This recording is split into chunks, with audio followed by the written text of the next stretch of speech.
Today marks the 2-year anniversary since I started my journey in remote sales. And after closing about $2 million worth of deals, I wanted to make this video just to reflect on my experience so far. Because I remember exactly when I was picking between remote sales or door-to-door sales or insurance sales, I didn't know where to start. And every single video I watched was just some guru telling me, oh, hey, remote sales is right for you, and then buy my course after. So I just want to make a completely objective video just so you can make an informed decision. Okay, so I'm going to structure this video in two parts. Okay, the first part is basically just going to be pros and cons of remote sales. And then the last part is essentially just going to be who I think remote sales is right for. Should you do it or not, basically. Okay? So just a little bit of background on myself before we begin. I started my whole sales journey from the absolute bottom. I started with real estate wholesale cold calling homeowners. And I remember it was about 3-4 years ago when I was 17 that I wanted to get into real estate, specifically real estate wholesale because it was very popping at the time. And I remember looking on Indeed, I was looking for a mentor to teach me how to do real estate wholesale. And I finally found someone. And what they told me to do was basically just bird dog. If you don't know what bird dogging is, it's basically just driving around neighborhoods and looking for rundown homes. Because with real estate wholesalers, all they're really trying to do is just find a shitty property, fix it, and flip it, right? So I drove around, I remember, for about 2 months, and I found 1,000 homes, 1,000 addresses. And I remember when I finally found these addresses, I handed it to him. I was like, oh my God, I'm finally able to get into real estate. Everything's going to go well. I'm going to make so much money, and I'm only 17. Was not the case. He basically told me after I found those 1,000 addresses, he handed me a Google Sheet with all the addresses and all the contact information to all the homeowners. And he told me to cold call every single one of them and then come back when I had a deal. And it was crazy to me because I was like, holy shit, like that's a lot, you know? Just imagine, I'm assuming if you're watching this, you're about 20, 30 years old. Imagine I called your mom or your dad and I asked them to sell me their house, right? How would that conversation play out? Probably not very well, right? And I knew this, but I still did it. I was like, fuck it, right? How hard can it be? I can do anything. So I called all 1,000, and I think I ended up getting one deal. After about 4 or 5 months, I got one deal, and it was complete luck. And this is why I don't like real estate wholesale, because in my eyes, it's very difficult to do consistently. And even if you're good at it, there's things that you can do that are easier than real estate wholesale that you can make more money in a shorter amount of time, if not the same amount of time. So, yeah. But after real estate wholesale, I eventually moved on. I had to go to high school.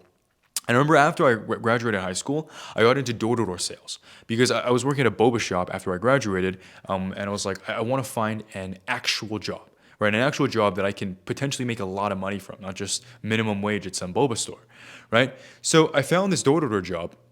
And this was my first tangible, viable sales experience that I could actually make a lot of money from, you know?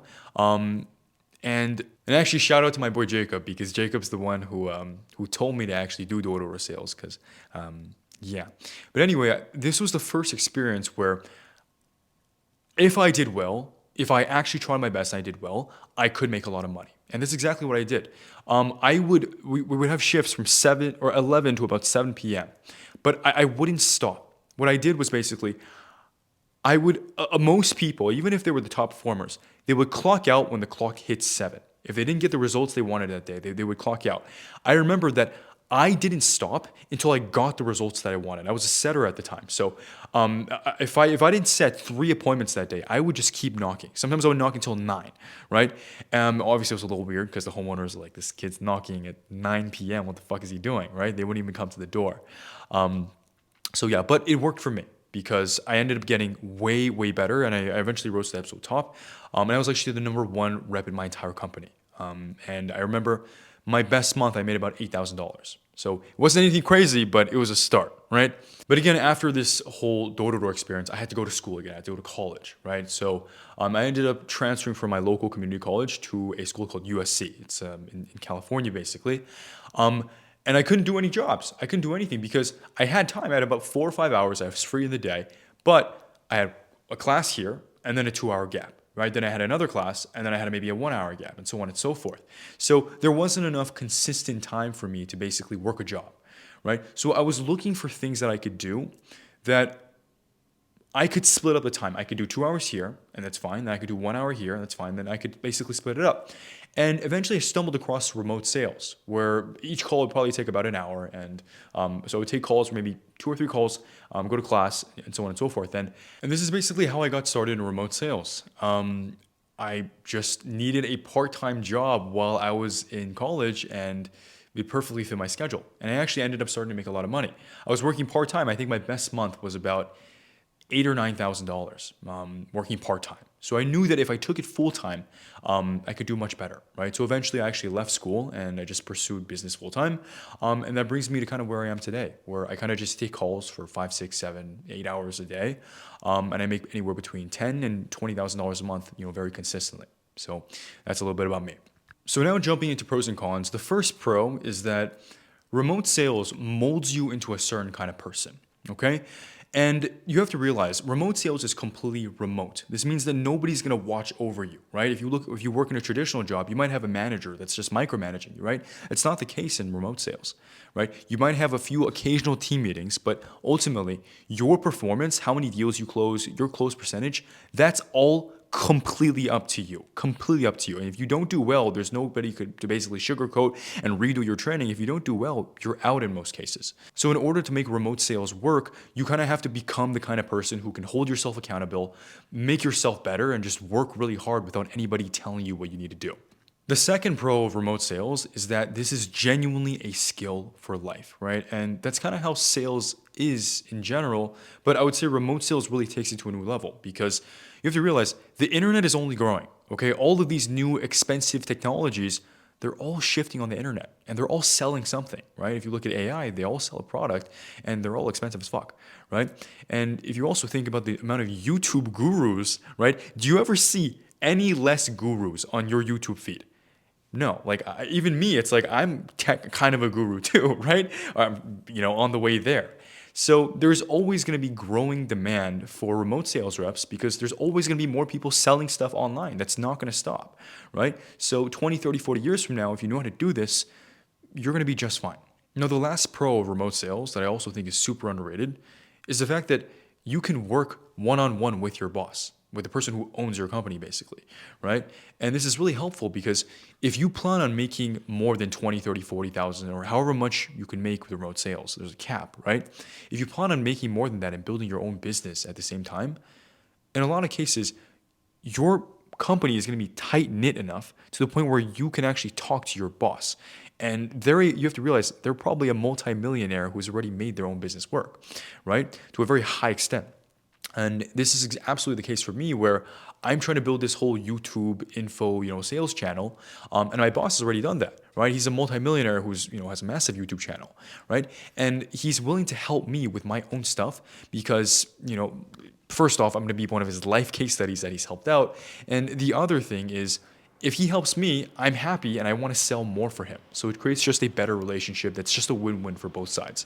Now moving into the cons. The first con of remote sales is the fact that it's really fucking hard in the beginning. And I'm not exaggerating that because there's two things with sales, right? The first thing you have to do is you have to find an offer, right? You have to find an opportunity to who to sell for basically, right? The next thing is basically you have to sell. Now in remote sales, you have to realize it's very hard to find an offer. It's not as easy as door-to-door sales or cold calling or finding one of those gigs, right? Because remote sales, the offers don't actually need that many salespeople. So finding that really good offer is very difficult. You're going to look for 1 or 2 months for a really good offer, and you're not going to find anything until those 1 or 2 months. And the thing is, when you finally find that offer, you feel amazing. Holy shit, I found it. You still haven't sold yet, and you're still new to this, right? So you got the offer, you still don't know how to sell. And chances are, if that's the case, even though you found the decent offer, you're probably not going to do very well because you don't know how to sell yet. And chances are you're probably going to be let go eventually. So it's going to just be this constant cycle of, I got to find an amazing offer. I found one. I performed badly, right? And then you're going to do it again. I want you to find an amazing offer. I found one. I did bad, but I did a little bit better, right? And you're going to keep doing this over and over and again until you eventually, right? Eventually you find the right offer and your sales is actually good enough to back it up. And then it's the right mix and you can actually make money. Now, the second con with remote sales is that there's a cap to how much you can make, realistically, you can expect between $10,000 and $40,000 a month. Anything past that is really just not realistic, right? Are there people who make more than that? Yes, there absolutely are, but these people are outliers, right? Perfect example is like if you look at college professors, right? Some college professors, you can look it up, they make millions of dollars a year. But the majority of college professors, if you actually look at their salaries, it's maybe some six figures, maybe sometimes even like less, right? So you have to think in terms of what the realistic income is, and 10 and 40 is what it is for remote sales. And the reason for this is if you compare remote sales to something like dropshipping, or you compare it to something like Amazon FBA, remote sales just isn't as outsourceable, right?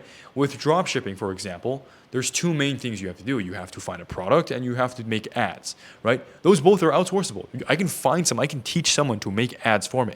I can teach someone to find products for me.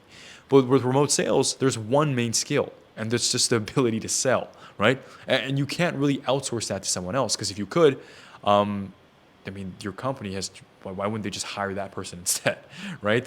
And also, all your sales calls are probably going to be recorded. So your company would find out in an instant, right? So just not as outsourceable.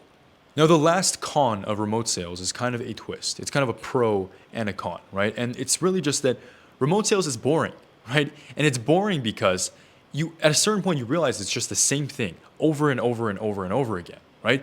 And the example I can give you is like, have you ever talked to somebody, right? And in the first 3 seconds of talking to them, you can tell what kind of person they are, right? You might talk to a girl, right? Okay, this I can tell this girl's like a really good person deep down, right? You talk to like this guy, okay, this guy's kind of a dick, right? You just know. And it's the same thing with remote sales, right? You might talk to somebody and okay, this guy is like a type A, he's kind of a mean person, but he's logical, right? This kind of person is super nice, but then they always have to think about it, etc. And there's just these patterns that you pick up over time and you realize it's all kind of just the same. But this is also a pro, because it goes to show that if you can pick up on these patterns and you recognize them and you know how to handle them, you can get very fucking good at this, right? And you can get to the point where you literally do remote sales on autopilot. I'm kind of ashamed to admit this, but sometimes I know the customer so well, I know how to sell it so well, that I will do other things while I'm doing sales. Like sometimes I will actually clean my house while I'm actually doing sales calls, right? And I'm not saying you should do this, but the point is, it's very, very learnable. Learnable to the extent where you can basically memorize exactly what to do. Now let's talk about, should you do sales, right? Is it for you? Is it not? What should you decide, right? I want to preface this by saying, not everybody should do sales, but I do believe that everybody can do sales, right? What I mean by this is basically, I genuinely believe that everybody can make sales work, right? Whether you're an introvert, extrovert, don't know how to talk, know how to talk, you can make sales work, right? It just will take you a different amount of time. If you already understand how sales work, like it probably take you like 2 months to really get used to it, right? If you don't understand it at all, that's fine, but it might take you maybe a year, right? Now, however, should you do sales? What I mean by that, not everyone should do sales, right? You have to understand, I'm going to assume that the majority of you watching this, you're not a successful entrepreneur yet, where you haven't made a lot of money yet. This is your first 1 or 2 or 3 businesses that you're starting. And if this is the case, you have to realize any strength that you can play towards, right, is going to be massive in deciding whether you make this work or not. So basically, if you have some sort of passion or advantage, you really understand something like marketing, right? Don't do sales, do marketing, right? Now, let's say you don't have any special advantages, right? You're like me. You're on an even playing ground with everybody else. I would recommend you get into sales. And the reason for this is because sales, compared to every single other business model out there, it's the most correlated between how much effort you put in and how much results, how much money you make, okay? And the reason for this is because with sales, there's no luck in this equation, right? You can't rely on luck to make this work, right? And you might say, well, you can't rely on luck to make other things work as well. But the reality is you actually can. Let's imagine here, let's go back to the YouTuber example, right? Let's say you want to be a successful YouTuber, right? And you make a bunch of videos. You might get one video that genuinely blows up for you, paves the way for your entire success, and you just keep getting momentum from there, right? With sales, that's not the case at all. You can get lucky on a sales call. You can get lucky on 2 sales calls. You can get lucky on 5 sales calls. But if you're not good at sales, you're still going to fail. And you have to realize, just like you can get lucky on YouTube, You can also be just as unlucky, meaning that you can make a bunch of amazing videos, but then nothing works for you. You're just extremely unlucky. With sales, if you're actually good at sales, you're going to close deals. I've never seen someone who's good at sales fail. You might have a bad day. You might have a few bad calls, right? But if you're good at sales, you will make it work. So in summary, right? If you have some sort of special advantage, choose a business model that aligns with that strength, right? Aligns with that advantage. If you don't have any special strengths, I would do sales. Now, one more thing, right? If you are genuinely committed to remote sales, you know this is exactly what you want to do, right? I offer help for a very specific kind of person where basically I coach you A to Z on how to find a perfect offer and how to sell perfectly, right? I will literally hand you the lines that I personally use on my sales calls so that when you mess up and you get like mess an objection up, you don't know what to say, I will tell you what to say. Same thing goes for offers, right? I will go through every single offer you apply to and tell you the exact one that actually makes sense for you. And the reason this works is because I save you a bunch of time and I obviously make money from the coaching. Okay, so if this all sounds interesting to you, sign up for a call with the link below and we'll see if everything's a good fit.